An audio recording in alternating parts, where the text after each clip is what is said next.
This is the absolute best time of the year for summer bedding plants. I'm hoping for just 1 or 2 more weeks of brilliant sunshine and they should all start to bush out a bit more and look fantastic. Now this is Petunia Phantom. It's Flora Select Plant of the Year. Unfortunately, it's got a little bit bashed by the heavy rainstorms we've had over the last few weeks, and it's not looking quite at its best, but it really is a cover star, as you can see in this picture. Petunias are, every year they do well in the garden, and if this one's starved a little bit, that black and yellow really do contrast well, and you can use it in a hanging basket, in a border, or in a patio pot. It's very easy to grow. Well, it's a busy time of year, of course, but if we turn the clock back just a few weeks to the cool days of spring, there was plenty going on in the greenhouse. If you don't have time to grow plants from seed, or you can't be bothered with the fiddly process of pricking out, or maybe you don't have a greenhouse to give them enough light, ordering plants by post, they come as plugs, is a great way of getting really good quality plants. Bedding plants typically last just 1 season before they die off and need replacing. More and more gardeners are getting their young plants delivered by post. If you go for the smallest plants, sometimes you can get 160 plants for less than 7p each. Value for money when buying bedding plants, of course, is really important. Of course, I still grow some plants from seed. I couldn't resist on the front of the Thompson Morgan catalogue, Cosmos Brightness. A wonderful mixture of golds and yellows. I've never seen anything quite like it before. And there's another Foxglove which I've grown from seed, Candy Mountain. Now, the interesting thing about this Foxglove is all the blooms face upwards. A great move in breeding, and it looks absolutely fantastic. They won't bloom this year, they'll bloom next year.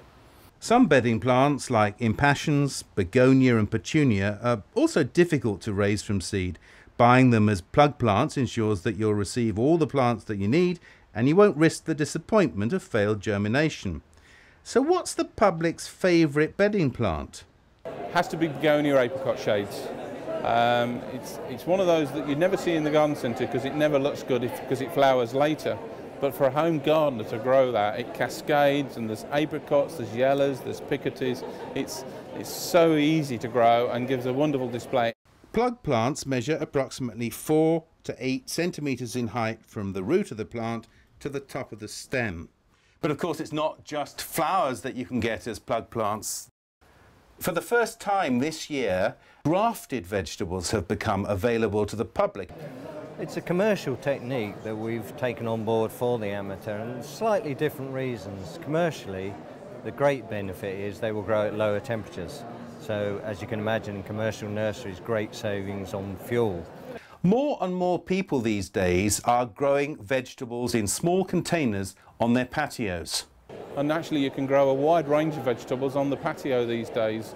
French beans in a what we call a flower pouch or a veg pouch, where you just put some seeds in and put it on a vertical fence, and then you can harvest the French beans. You can do that with lettuce, come again. So, there's a wide range of vegetables that you can grow on the patio now, which is easy. And the flavour is always so much better than that you'd get from the supermarket. Well, my absolute favourite vegetable this year is courgette F1 Patio Star. It really is a star, and it's coming out with loads of lovely fruits. On the flower front, well, I've got high hopes for Petunia Phantom, providing the weather improves a bit, but my favourites alongside are Trailing Lobelia Superstar, Petunia Fanfare and Busy Lizzy Ole Peppermint, which not only of course has got this marbled pink bloom but a silver variegated leaf too.